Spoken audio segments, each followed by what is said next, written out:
The next big step is to move from the unit circle to the entire complex plane. We'll do that using polar coordinates. So we'll start off with z equal to x plus I, y. I can write that as a point in the plane x comma y. From polar coordinates, I can write x as r cosine theta and y as r sine theta. Now, I can switch back to complex numbers and rewrite this as r cosine theta plus r sine theta times I. Factor the r out, and then you have cosine theta plus sine theta I. And then Euler says that's e to the I theta. So I have z going to r e to the I theta. Okay, right there. Now, you want formulas for these. So what's going to happen? Well, first off, if you note, let's take the modulus of both sides. If I take the modulus of z for the modulus of r times e to the I theta, I can do each piece separately. The modulus of r is a real number, so that would be its absolute value, but here r is equal to the square root of x squared plus y squared. That's the formula from polar coordinates.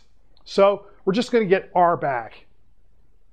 Then if I take the modulus of e to the I theta, we know that thing has modulus equal to 1. So when I take the modulus of any z, you're just going to get r back. So that's square root of x squared plus y squared, and that agrees with our notion of modulus as length from the origin. Now, what else can I pull in from polar coordinates? Well, if you really need to know the angle, that formula is given from polar coordinates as theta equal to tan inverse of y over x. So that closes the circle. That gets us from rectangular to complex to polar and back. Now, let's look at an example just to finish off. How about if I take 1 plus I? Here, the modulus, or r, is going to be equal to the square root of 1 squared plus 1 squared, which is square root of 2. The angle here is going to be tan inverse of 1 over 1. Okay, well, we know, looking at this, the angle that this will go through will be 45 degrees. So theta is going to be pi over 4. So that means e to the pi fourths of I will be equal to square root of 2 over 2 plus square root of 2 over 2 I. That's going to be the part on the unit circle right there. And then the modulus is square root of 2. So if you notice, I have modulus times e to the pi fourths I right here. If you multiply through, you're going to get square root of 2 times square root of 2 over 2. Gives you a 1, and then you'll get a 1 in front of the I. So you'll notice, if you just kind of run around all the different ways to get this, you're just going to wind up back with your original number. Now we can interpret multiplication. So I'll take z1 and z2, interpret it in terms of their moduli and their angles. So when I multiply, what can we do? Well, the new modulus is going to be the product of the old moduli, and the new angle is just going to be the sum of the old angles. So if I have my first z1 like this, z2 like this, what happens?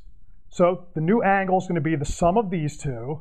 We add them together, and then this length is just going to be the product of modulus z1, modulus z2. So it's exactly what's happening with multiplication of complex numbers. Here's an example of complex multiplication with the moduli and the angles. So we'll have z1 and z2. z1 is going to be 1 plus radical 3i. z2 is going to be minus radical 3 plus I. We'll multiply them together. What do we get? You work it out. You get minus 2 radical 3 minus 2i. So let's work out all the moduli and the angles for these numbers. For z1, okay, take the sum of the squares of the numbers, square root. Moduli is going to be 2. So if I divide these numbers by 2, that'll give me the point on the unit circle. So we're looking at the point 1/2 radical 3 over 2. 1/2 is the cosine, which is the x value. So that's shorter, which means I have the bigger angle of pi sixths or pi thirds. So theta 1 is going to be pi thirds. I go to z2. Same idea for the modulus. Take the sum of the squares and then square root, so we'll get another 2. Then, what's going to happen with the angle? Well, we're going to divide this through by 2. That gives me the point minus square root of 3 over 2, comma 1/2. You'll note the square root of 3 is in a different spot, so this is going to be a pi 6 angle. I just need to figure out what quadrant. Well, we have negative on the x, positive on the y, so that means I'm in quadrant 2. The multiple of pi 6 in quadrant 2 is 5 pi 6. So that gives me moduli and angles for z1 and z2. Now let's do it for the product. So, moduli of the product, we take a look at this. Sum of the squares, square this you get 12, square this you get 4, add them together gives you 16, square root is 4. So that's the modulus. Next, what's the angle that goes with this? Well, if I divide through by 4 to get the point in the unit circle, we'll get square root of 3 over 2 with a minus sign, and then minus 1/2. They're both minuses, so we're in quadrant 3. So quadrant 3 is down here. So that's going to be the multiple of pi 6 in that quadrant. Okay, that's going to be 7 pi 6. So that's going to be the sum of the angles.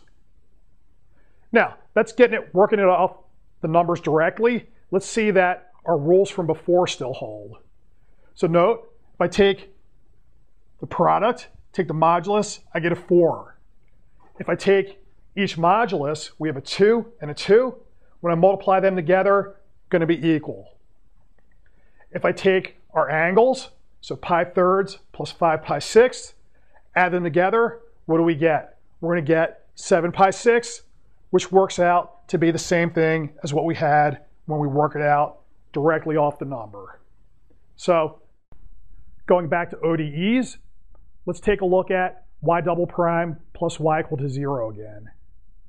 We'll use our regular procedure, y equal to e to the rx, y prime is r e to the rx, y double prime is r squared e to the rx, and now we put it back into our ODE, and out comes our r squared plus 1. Before, we had no solution. If we allow complex numbers, I now have r equal to plus or minus I. Okay, I is a solution, but if I'm squaring, I have to throw in the minus also. Now, that's good. That says I could take as a solution y1 equal to e to the ix. Using Euler's formula, I rewrite that as cosine x plus sine of x times I. If you live in the world of real numbers only, that's going to get you into trouble. You can't have that I floating around, so here's how you get rid of it. I'll have a y2 equal to e to the minus ix. Okay, note, we're allowed to use r equal to minus I also. So that's going to be cosine of minus x plus sine of minus xi. Cosine's even, so the minus sign goes away. Sine is odd, so the minus sign comes out in front. Now if I take y1 and y2, you'll notice the sine xi minus sine xi cancel, leaving me with a 2 cosine of x, and that's perfectly good for people who only deal with real numbers. Okay, a similar way, we can get the sine of x out of there also. So now, if you remember, I had these 2 equations that let me pick off the real and imaginary parts of a given complex number. So the real part of z would be given by z plus z complex conjugate over 2. Imaginary part given by z minus z conjugate over 2i. So let's put e to the I theta through these. Now, first thing to note, if I take complex conjugate of e to the I theta, what does that do? That changes the sign on the I part, so that just switches the sine theta times I to a minus sine theta times I. That's going to be the same as when you take account for evenness of cosine, oddness of sine, that'll be the same as e to the minus I theta. So if I take the complex conjugate of a point on the unit circle, it's the same as just taking the angle and putting a minus sign in front of it. So the idea there, in terms of the picture, would be e to the I theta is up here. You complex conjugate, that means you flip it down. But note, flipping it down is the same as going by the same angle in the opposite direction. So everything's consistent. Now, we put things right into our 2 formulas. What are we going to get? the real part of e to the I theta, okay, we know that's equal to cosine. E to the I theta is cosine theta plus sine theta I. So we'll have cosine theta, and then we get from our equation up here, e to the I theta plus e to the minus I theta over 2. Does this make sense geometrically? Yes, it does. What's cosine theta?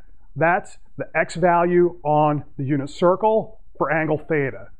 So if this is angle theta, then cosine theta is right here. If I take a look at this expression, what does that say? Take e to the I theta, e to the minus I theta. Okay, we think of these as vectors. So what do? I'll take my e to the I theta, e to the minus I theta goes down here like this. So I'll take this vector and just slide it up to there. When I see where those two vectors wind up when we add them together, it's going to be on the real line. So it's going to be this point here. If I chop this segment in half, I wind up right on the cosine. That's going to be the x value of e to the I theta. So again, this is all consistent. For sine, okay, that's the imaginary part of e to the I theta. Formula is given by e to the I theta minus e to the minus I theta over 2i by my formula.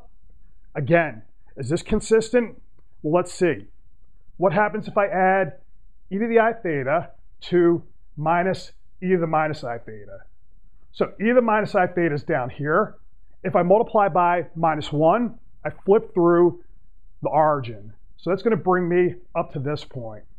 Again, when I add these two together using vector addition, we're just going to go heel to toe. So I'll just take this vector, slide it up to here, and I wind up on the y-axis, okay, or the imaginary axis. So now note, half of that is going to be the y value, so that's going to be the sine. What's the problem here? Well, the real number part of this in front of this point is going to be sine theta, but since I'm on the imaginary axis, it's going to have an I next to it. So I want to get rid of the I. How do I do that? I just divide by I. So that's why I need to have an I in the denominator in this formula. That's just going to take this point here, okay, which is some multiple of I. I just want the multiple part because it's going to be a real number. So if I divide by I, it just rotates the thing down to the x-axis. So now that's the point associated with a real number.